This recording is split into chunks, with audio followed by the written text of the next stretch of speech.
गणपतीला पण मिळाला नाहीये आणि आता दिवाळीलाही मिळणार नाही अशी शक्यता व्यक्त होते. बरेच कयास लगावले जाते की सरकारला एकनाथ शिंदे यांची योजना आहे म्हणून ती बंद पाडायची राजकारण यामागे लपलंय का, असा पण प्रश्न उपस्थित केला जातो. नाही, खरं आहे की गणपतीला आणि दिवाळीला आम्ही तर प्रस्ताव पाठवला होता की दिवाळीसाठीचा सुद्धा आणि गणपती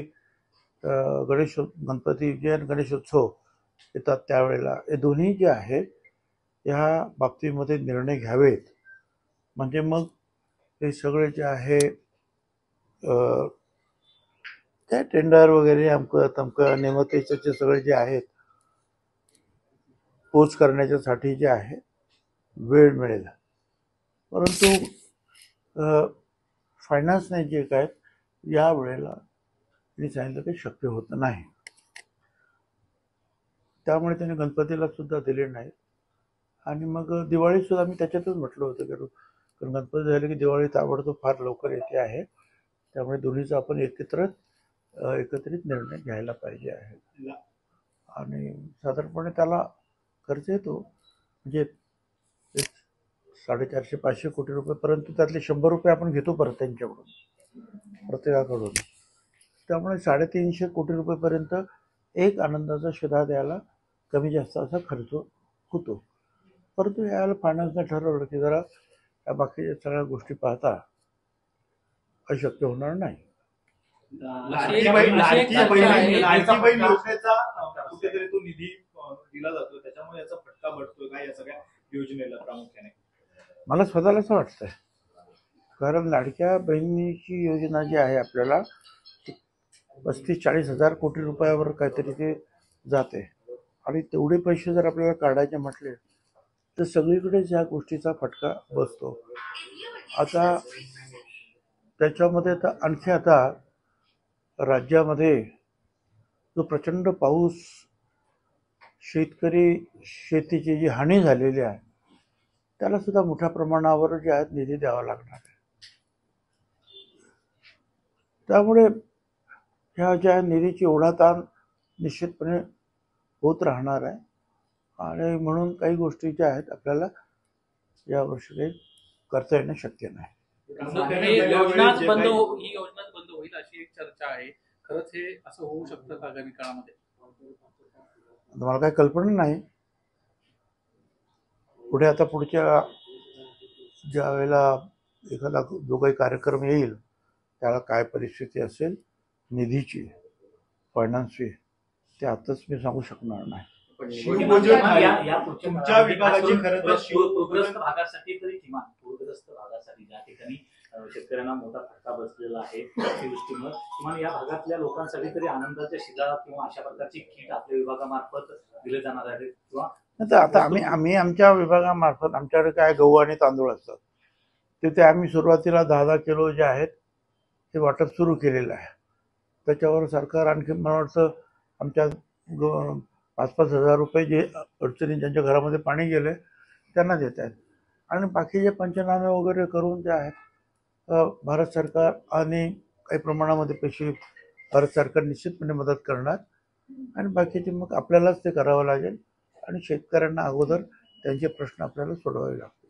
भुजबळ साहेब, तुमचे अगोदरचे शिवभोजन थाळी असेल, त्याच्यानंतर आता हे वाटप असेल, ह्या सगळ्या योजना कुठेतरी बंद होत चालत असं म्हणायचं का? हे घेतलेले निर्णय असेल हे खरं आहे की शिवभोजन थाळीसाठी सुद्धा त्याच्या निधीसाठी आम्हाला फार म्हणजे प्रयत्न करावे लागतात. शिवभोजन थाळीचे सुद्धा वर्षाला 140 कोटी रुपये वर्षाला 2 लाख लोकांना प्रति दिवस जर जेवण दिलं तर तेवढे पैसे लागतात. परंतु आतापर्यंत जे आहेत फक्त 70 कोटी रुपये मंजूर झालेले आहेत आणि त्यातले आता काही सगळेच पैसे काही मिळाले तसं काही मला काही वाटत नाही. आणि ही मंडळी जी आहेत सगळे शिवभोजनवाले ही अतिशय गरीब मंडळी असतात. ही काही मोठ्या मोठ्या बिल्डरसारखे वर्षभर थांबला 2 वर्ष थांबला असं काही होत नाही. हातावरचं पोट असतं त्यांच्या. त्यामुळे त्यांच्या तक्रारी जास्त येत असतात या निधीच्या बाबतीमध्ये. आम्ही आमचं काम करत असतो, पैसे मागत असतो. विरोधकांचे पुढे काय करायचं आहे ते अजून काही स्पष्ट झालेलं नाही, पण त्याचा मंत्रिमंडळामध्ये निर्णय घ्यावा लागेल की हे काय करायचं. लाडक्या योजनेचे पैसे अजूनही 2100 रुपये झाले नाही, दिले गेले नाही. हा आत्ताची अशी वेळ येते की योजना बंद करायची वेळ येते. मात्र जर हे पैसे वाढले पुढे तर मात्र सर्वच योजना बंद करण्याची वेळ देखील येऊ शकते का पूर्णपणे? आता पुढचं मी काय सांगू की आपलं उत्पन्न किती वाढत आहे आणि मग खर्च आपण किती करू शकतोय हे सांगता येणं कठीण आहे. पण पैसे परंतु वाढले- एक आहे की सगळ्याच डिपार्टमेंटला निधीची कमतरता निर्माण झालेली आहे. आपण जर हे मागे मी पाहिलं होतं आपलं काय तुमचं PWD आणि इतर ते काही पैसे आता दिले असतात त्यांना 9,000 कोटी दिली काहीतरी म्हणतात. 84,000 कोटीचा बॅकलॉग होता आणि मंत्रिमंडळासह चर्चा झाली की कामं देतो आपण त्या कंत्राटदारांना, पण ते कामं नाही करत कारण सांगतात ते पूर्वीचे पैसे द्या आम्हाला अगोदर. तुमची तर अडचणी निर्माण आहे ते असं आता अजितदादांनी पण सांगितलं पैशाचं सोंग काही करता येत नाही. त्याप्रमाणे असे पैसे ज्यादा वाढले तर मग कुठे ना कुठेतरी ओढाताण होणार. कुठेतरी राज्य राज्य आर्थिक सरकार संकटात- आर्थिक संकटात आहे का? राज्य आर्थिक आर्थिक दुष्काळ, संकटात- राज्याची घडी ही विस्कटते आहे का? कुठेतरी येणारी रक्कम आणि खर्च याचा ताळमेळ बसत नाही. नाही, मी काय अर्थतज्ञ नसल्यामुळे मला ती आर्थिक घडी विस्कटते की नाही त्याच्यावर अधिक काही बोलणं जरा कठीण वाटतंय. रोहित पवारांनी टीका केली, म्हणतात निवडणुका सर्व मतदार मरो अशा पद्धतीचं वागणं सरकारचं आहे आणि जे महागड्या गाद्या वापरतात त्यांच्याकडे या आनंदाच्या शिधा योजनेसाठी पैसे नाहीत का अशी टीका केली. असं आहे, आनंदाच्या शिधासाठी पैसे नाहीत याच्यावर टीका करणं वेगळं, कारण विरोधी पक्ष नेत्यांचं ते काम आहे. तू सगळ्यांच्या जरी गाड्या विकल्या सगळ्या मंत्र्यांच्या तरी तेवढे पैसे होणार आहेत का? म्हणजे कुठे आपण काय उदाहरण देतो हे पण महत्वाचं आहे. बाकी ठीक आहे की आनंदाच्या शिधाला तुम्ही पैसे देत नाही एवढा पुरतं बोलणं, त्याच्यावर टीका करणं त्याच्याबद्दल माझं काय म्हणणं नाही, कारण तो त्यांचा अधिकार आहे विरोधी पक्ष नेता म्हणून. भुजबळ आणि फडणवीस टोळीतील नवीन बिडू हा विजय वडेट्टीवार आहे. विजय वडेट्टीवार आणि भुजबळांची गुप्त भेट फार्म हाऊसवर एका झालेली आहे. अजित पवार, एकनाथ शिंदे, देवेंद्र फडणवीस यांना भुजबळांपासून सावध राहावं असं मनोज जरांगे म्हणतात. काय झालं? मनोज जरांगे असं म्हणताय. जरांगेंनी टीका केली आहे दावा तुमच्यावर. केलेला आहे जरांगे की छगन भुजबळ म्हणतात आणि वडेट्टीवार यांची नाशिक फार्म हाऊसवर बैठक झाली. त्यामध्ये भुजबळ म्हणाले की मला अजित पवार यांनी अडकवले होते. मात्र वडेट्टीवार ओबीसी आंदोलन तुम्ही हातात घ्या. ज्या बाळासाहेबांना भुजबळ यांनी जेलमध्ये टाकलं आता तेच भुजबळ अजित पवार यांना संपवतील असं. आणि आणखी एक टीका जरांगेंनी केली ती म्हणजे भुजबळ हे जातीयवादी आहेत, जातीयवादी दंगली तुम्ही घडू शकता अशी टीका जरांगे करते. काय ते जरांगेचं काय तो त्याचा अभ्यास किती, त्याचं ज्ञान किती. आता वडेट्टीवार आहेत ते उघडपणे मला इथे सुद्धा भेटू शकतात ना, ते गपचूप भेटायचं काय कारण आहे? ते का पक्षाचे नेते आहेत, विरोधी पक्ष नेते आहेत, ते मुख्यमंत्र्यांपासून तर मंत्र्यांपर्यंत अधिकाऱ्यांपर्यंत कुणाला भेटू शकतात. त्याच्यामध्ये गुप्तपणा वगैरे ठेवण्याचं काय कारण आहे? आणि त्याच्याबरोबर संगनमत करून आम्ही आमच्या लोकांना त्रास देणार हे कसं काय? त्याच्या तोंडाला जे काही येईल ना ते बोलतात. तो त्याचा अभ्यासाचा ज्ञानाचा प्रश्न आहे तो. आणि आता आपणही त्याला काय यांना एवढं त्याला डोक्यावर घेतो मला कळत नाही. तो काही मराठ्यांचा लीडर नाही. मराठ्यांचे खूप लीडर आहेत मोठे मोठे सगळेच म्हटलं तर यशवंतरावांपासून सगळे अनेक मराठ्यांचे लीडर होऊन गेले आणि आता सुद्धा आहेत. शरद पवार आहेत, अजितदादा पवार आहेत, एकनाथराव शिंदे आहेत, त्याच्यानंतर अशोक चव्हाण आहेत, पृथ्वीराज चव्हाण आहेत, अशा अनेक कितीतरी निघतील. नवीन पण आता निघालेले आहेत. रोहित पवार सारखे नवीन ते सुद्धा कमिंग आहेत. असे कितीतरी आहेत ना की ज्यांचा काहीतरी अभ्यास आहे. परंतु या सगळ्यांनी सुद्धा किंवा या मराठा म्हणून असलेले जे नेते आहेत की जे मुख्यमंत्री राहिले किंवा नेते म्हणून राहिले आजही आहेत, पूर्वी पण होते, पण त्यांनी नेहमी महाराष्ट्रातील सर्व घटकांना बरोबर घेऊन जाण्याचाच ध्यास धरलेला होता आणि काम केलं होतं. आणि त्याबद्दल सुप्रीम कोर्टाने त्यांना शाबासकी दिलेली आहे की मराठा मुख्यमंत्री असताना सुद्धा तुम्ही हा विचार केलेला नाही. कारण मराठा समाज हा सामाजिक दृष्ट्या मागास नाही म्हणून त्याला घेता येत नाही, हा दृष्टिकोन त्यांनी ठेवला आणि म्हणून त्यांना दिलं नाही. आता हे अशी सगळी मंडळी आहेत ना, हा लीडर कुठला आहे, हा कसला नेता, ह्या त्या ठिकाणचे काही वाळू चोर, ते दारूचे धंदे करणारे असे काही लोक आहेत, ते त्याच्या आजूबाजूला असतात आणि ते पैसा खर्च करून तेवढ्या माणसं वगैरे घेऊन येईल, तेवढ्यांचा तो लीडर आहे, नेता आहे. तो काही महाराष्ट्राचा मराठा समाजाचा नेता नाही, त्याचा काही अभ्यासही नाही. मी आता नावं घेतली, नारायण राणे आहेत ना सगळी मोठी मंडळी, त्यांचा जो अभ्यास आहे, काय याचा अभ्यास आहे. मागे सांगितलं निवडणुकीला आम्ही उभा राहणार सगळीकडे, हा सगळे गोळा केले, सगळ्यांचे लोक द्या, माझ्याकडे आणून द्या, माझ्याकडे आणून द्या, माझ्याकडे आणून पेपर्स. काय झालं, आणि शेवटला सांगितलं नाही उभा राहणार, सगळीकडे जाणार म्हणलं. आलं कुठे, फक्त येवल्याला माझ्याकडे, ते पण मी त्याला तोंडावर पाडून टाकलं, 4 मिनिटं चिट करून टाकलं त्याला, 2 दिवस तिथं बसून. काय तसं आहे. आता असं आहे ना की आपल्याला सुद्धा ज्यावेळेला एखादा विषय नसतो दाखवायला त्यावेळेला ठीक आहे, कधी कधी वापरायला हरकत नाही. त्याचबरोबर आज मुंबई कोर्टात देखील काही रीट याचिका दाखल झाल्या आहेत, त्यामध्ये आज आहेत 5 रीट जे आहेत दाखल झालेले आहेत आणि मला असं वाटतं 10-15 मिनिटात कदाचित त्याची सुनावणी ते येतील हायकोर्टामध्ये. चीफ जस्टिस समोर आहे, तुम्ही पाहू शकता अजित मुख्य सचिवांसमोर, मुख्य न्यायाधीशांसमोर, त्यांच्या बेंच समोर आज आहे 5 जे आमच्या रीट्स आहेत त्या आता सुनावणीला येतील असं वाटतं. अजित पवारांना संपवण्याचा तुम्ही प्रयत्न करताय. कसला संपवणार मी काय संपवणार, अजित पवारांना संपवणार, कोणी संपवू शकत नाही अजित पवार. भुजबळ साहेब, तुम्ही ज्या पद्धतीने सांगताय की एकीकडे मराठा ओबीसी हा वाद आहे, बरं असं आहे, तुम्ही सांगा अहो अजित पवारांना पण माहिती आहे, पवार साहेबांना पण माहिती आहे, 35 वर्षापूर्वी शिवसेना सोडून आलो तेच म्हणून मंडल आणि ओबीसी मागासवर्गीय यांच्यासाठी आलो. आणि ते काम माझं पहिल्यापासून सुरू आहे. आज आहे का, पहिल्यापासून आहे, नवीन काय त्याच्यामुळे काही वेळा त्रास होतो, काही वेळेला म्हणजे नुकसानच जास्त होतं फायद्यापेक्षा. त्यामुळे तो काही पक्षामध्ये कुणाला संपवण्याचा वगैरे हा आतला धंदा मी कधीही केला नाही. ओबीसी उपनेते समितीची बैठका या 2दा पार पडल्या, पण त्यानंतर या बैठकांचं पुढे काय झालं किंवा त्याबद्दलची चर्चा आणखीन पुढच्या टप्प्यात पाहायला मिळणार आहे का?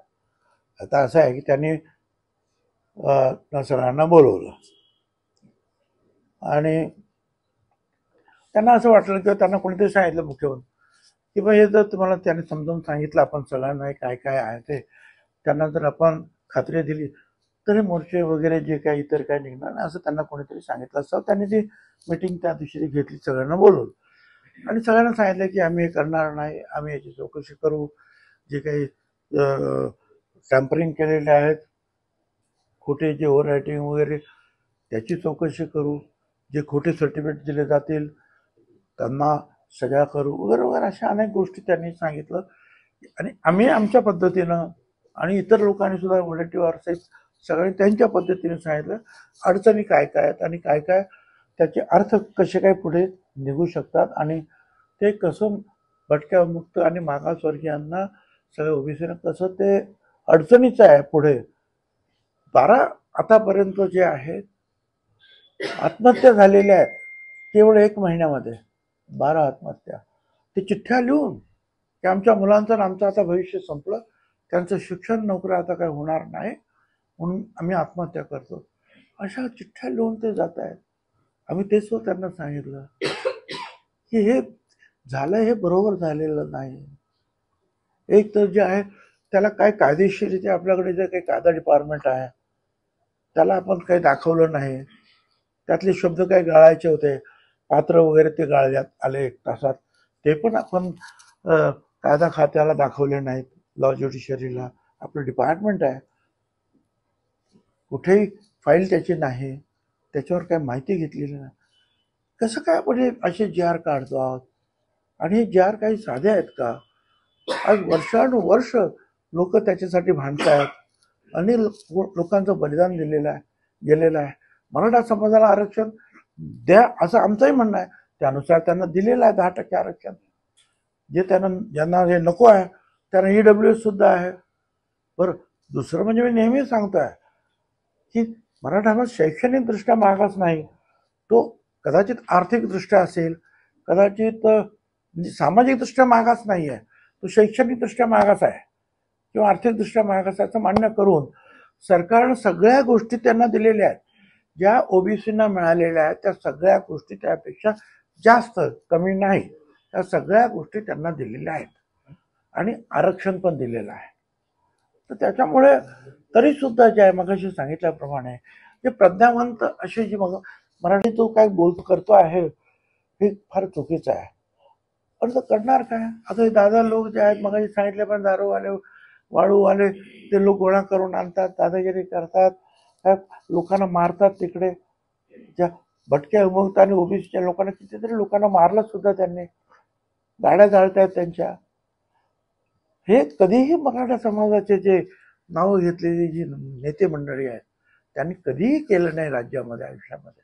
इथे पण तुमचा रोग नेमका कुणाकडे? तुम्ही म्हणतात गाड्या मग राजकीय आरक्षणासाठी हे करतायत का? दारूवाले त्यांच्या सोबत आहे. गृह खात्याचं अपयश असं म्हणावं, कारवाई होत नाही त्याच्यावर.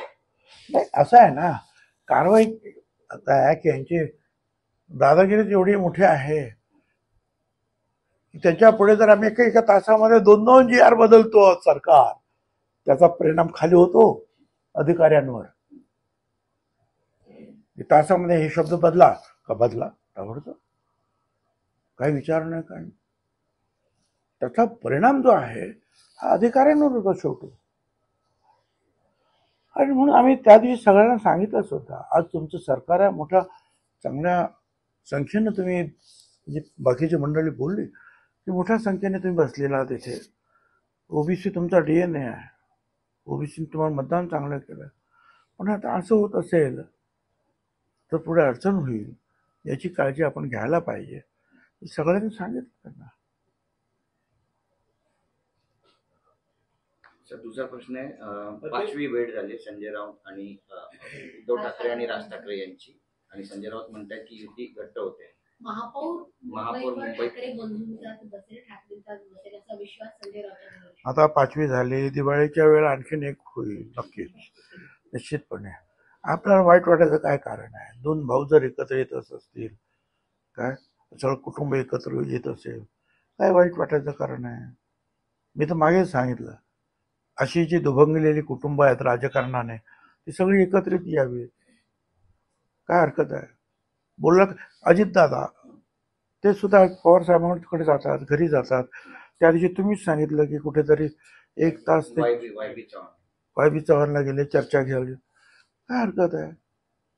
असे काय दुश्मन आहोत काय आम्ही एकमेकाचे? ते तर जे आहेत बाळासाहेबांच्या तालमीत तयार झालेले लोक आहेत दोघं पण, आणखीन सगळे लोक. आम्ही पण त्यांच्या तालमीत तयार झालो. परंतु आज ते एकत्र येत असतील तर काही त्याच्यावर ऑब्जेक्शन घेण्यासारखं काही नाहीये. एक आहे, निश्चितपणे त्याची थोडीफार ताकद इकडे तिकडे वाढेल, परंतु शेवटी जे आहे महायुतीचा महापौर बसेल, ती मी तुम्हाला खात्री देऊन सांगतोय. कुठेतरी ठाकरे एकत्र आल्यामुळे शिंदेची ताकद कमी करण्याचा प्रयत्न पडद्याआड सुरू आहे का, अशाही चर्चा करतात. असं आता शिंदेची ताकद आहे ती महायुतीची ताकद आहे, आणि महायुतीची ताकद आहे ती फडणवीस, शिंदे, अजितदादाची ताकद आहे. त्यामुळे सगळी ताकद जी आहे तिघांच्याही पाठीमागे उभी आहे. स्थानिक स्वराज्य संस्थेमध्ये स्वबळावरचा कुठेतरी चाचपणी सुरू झाली असं म्हणत आहे, कारण की एकीकडे नवी मुंबईमध्ये हे असं असतं बघा, आम्ही लोकसभा विधानसभेला आम्ही एकत्रित येतो बरोबर. त्यावेळेला बाकीची कार्यकर्ते मंडळी असतात, त्यांना कुणाला तरी नगरसेवक व्हायचं आहे, कुणाला तरी जिल्हा परिषदेवर जायचं आहे, आणखीन कुठे जायचं आहे, ग्रामपंचायतीमध्ये कुठे जायचं आहे. त्यांना सुद्धा अपेक्षा असतात की आम्ही सुद्धा आज ना उद्या हळूहळू पुढे जाऊ, आणि म्हणून ते वाट बघत असतात की आता आम्हाला संधी मिळाली पाहिजे. आणि मग अशा वेळेला